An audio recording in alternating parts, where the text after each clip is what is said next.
नमस्कार। देश और दुनिया की तमाम फटाफट खबरों में आपका स्वागत है। खबरों के लिए आपसे निवेदन की यदि आपने हमारे चैनल को सब्सक्राइब नहीं किया तो कृपया करके आपके अपने चैनल को सब्सक्राइब करना ना भूलें।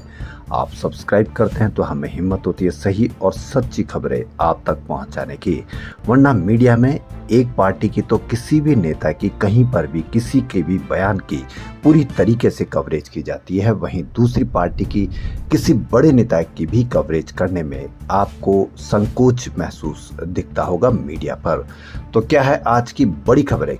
हम किसी पार्टी के नहीं है, हम उन खबरों की कोशिश करते हैं दिखाने की जो आपसे छुपाई जाती है या आपसे बताई नहीं जाती है या उसको तोड़ मरोड़ कर मीडिया पर पेश किया जाता है। इसलिए क्या है आज की बड़ी खबर? कांग्रेस नेता और नेता प्रतिपक्ष राहुल गांधी आज गुवाहाटी के दौरा करते हुए मुख्यमंत्री हेमंत बिस्वा शर्मा की आलोचना की और उन पर राजा की तरह काम करने का आरोप लगाया और कहा कि वह जेल में जाएंगे। 2026 के चुनाव से पहले पार्टी कार्यकर्ताओं में जोश भरने के लिए राज्य के एक दिवसीय दौरे पर आए कांग्रेस नेता ने चाय गांव में एक पार्टी कार्यक्रम में कहा, वह सोचते हैं कि वह एक राजा है लेकिन वह लंबे समय तक सत्ता में नहीं रहेंगे, वे जेल में जाएंगे। इसलिए नहीं कि कांग्रेस ऐसा चाहती है बल्कि इसलिए कि असम के लोग उन्हें भ्रष्टाचार के लिए वहां भेजेंगे। उन्होंने कहा कि असम के लोग सच्चाई जानते हैं, जल्द ही चुनाव होंगे और कांग्रेस उन चुनाव में जीत हासिल करेगी। हमने यहाँ एक नई टीम बनाई है, उन लोगों ने काम शुरू किया और जल्द ही इसके परिणाम भी दिखेंगे। कांग्रेस नेता ने भाजपा पर मतदाता सूची में बदलाव के जरिए चुनाव में हेरफेर करने का आरोप भी लगाया। महाराष्ट्र विधानसभा चुनाव का जिक्र करते हुए उन्होंने कहा कि भाजपा ने मतदाता सूची संशोधन का इस्तेमाल कर महाराष्ट्र में धोखाधड़ी करके जीत हासिल की। वे बिहार में भी यही कोशिश कर रहे हैं। उन्होंने कहा कि आज भारत में लड़ाई दो विचारधाराओं के बीच है, आरएसएस की नफरत और हिंसा बनाम कांग्रेस की सच्चाई और अहिंसा। राहुल गांधी ने यह भी दावा किया कि अब दो हिंदुस्तान है, एक कुछ अरबपतियों का जो भव्य शादियां करते हैं और दूसरा आम लोगों का जो करों के बोझ तले दबे हुए हैं।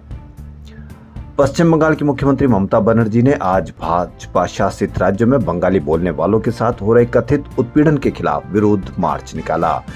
ममता ने कहा कि बंगालियों के प्रति भाजपा के रवैये से मैं शर्मिंदा और निराश हूं। अब से मैंने तय किया है कि मैं बांग्ला में ज्यादा बोलूंगी। अगर आप मुझे डिटेंशन कैंप में रखना चाहते हैं तो रखें।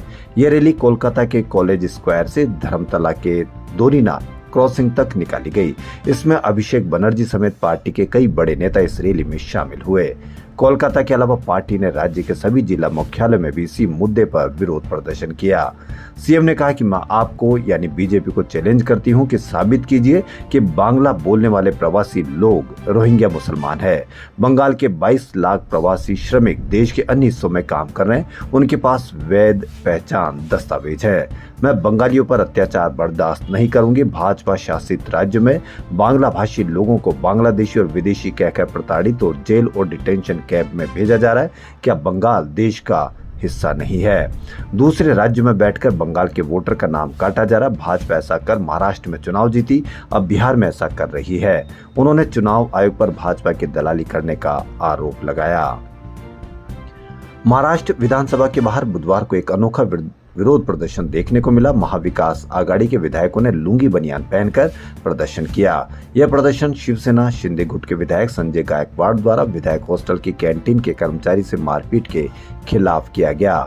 शिवसेना उद्धव गुट के विधान परिषद में नेता अंबादास दानवे, एनसीपी शरद पवार गुट के विधायक जितेंद्र आव्हाड समेत कई विपक्षी नेता इस प्रदर्शन में शामिल हुए।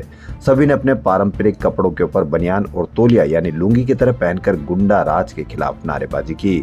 अंबादास दानवे ने कहा कि जब विधायक कैंटीन में ही मारपीट कर रहे हैं तो इससे साफ है कि सरकार ऐसे तत्वों को संरक्षण दे रही है। इससे पहले सीएम देवेंद्र फडणवीस और डिप्टी सीएम एकनाथ शिंदे भी विधायक की आलोचना कर चुके हैं।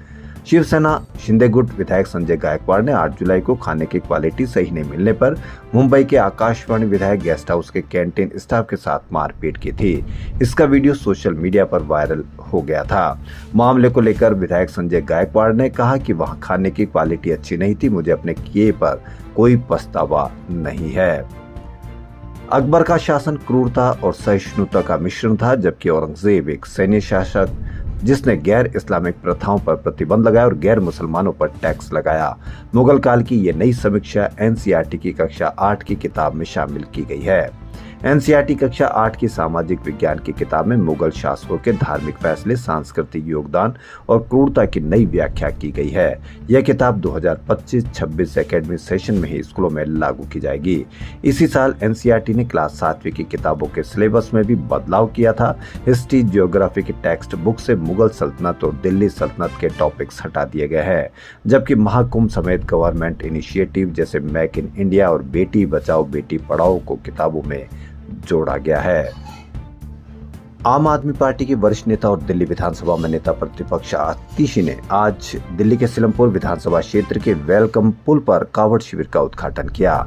इस दौरान उन्होंने कहा कि कावड़ शिविर का आयोजन बहुत खास होता है। सिलमपुर का यह सद्भावना कावड़ शिविर गंगा जमुना तहजीब का प्रतीक है। एक तरफ जहां देश में नफरत की राजनीति करने वाले लोग हैं, तो दूसरी तरफ सिलमपुर में 1994 से भाईचारा का संदेश देता ये शिविर है, जो मुस्लिम भाइयों द्वारा लगातार लगाया जाता है। आतिशी ने कहा कि मुस्लिम भाइयों ने शिव भक्तों को विदा कर संदेश दिया कि मजहब दीवार नहीं, दिलों को जोड़ने वाला पुल बनाता है। आपकी सरकार के दौरान 10 सालों तक तत्कालीन मुख्यमंत्री अरविंद केजरीवाल ने दिल्ली में कावड़ियों को शानदार सुविधा मुहैया कराई और तभी से दिल्ली में कावड़ यात्रा का भव्य आयोजन किया जाने लगा है। आतिशी आज सिलमपुर पहुंची और रिबन काटकर विशाल सद्भावना कावड़ शिविर का उद्घाटन किया। इसी दौरान उन्होंने सावन की बधाई देते हुए कहा कि जब हम बच्चे थे तो हमें पता ही नहीं होता था कि हम पड़ोस में किसके घर जा रहे हैं, वो हिंदू है या मुसलमान। हम साथ में दिवाली भी मनाते थे और ईद भी। यही दिल्ली और हमारे देश की संस्कृति है, जहाँ पर हर धर्म और अलग अलग भाषा बोलने वाले लोग साथ रहते हैं। देश और दुनिया की तमाम फटाफट खबरों में फिलहाल इतना ही। यदि आपको हमारा चैनल पसंद आए तो लाइक, सब्सक्राइब और शेयर अवश्य करें। धन्यवाद।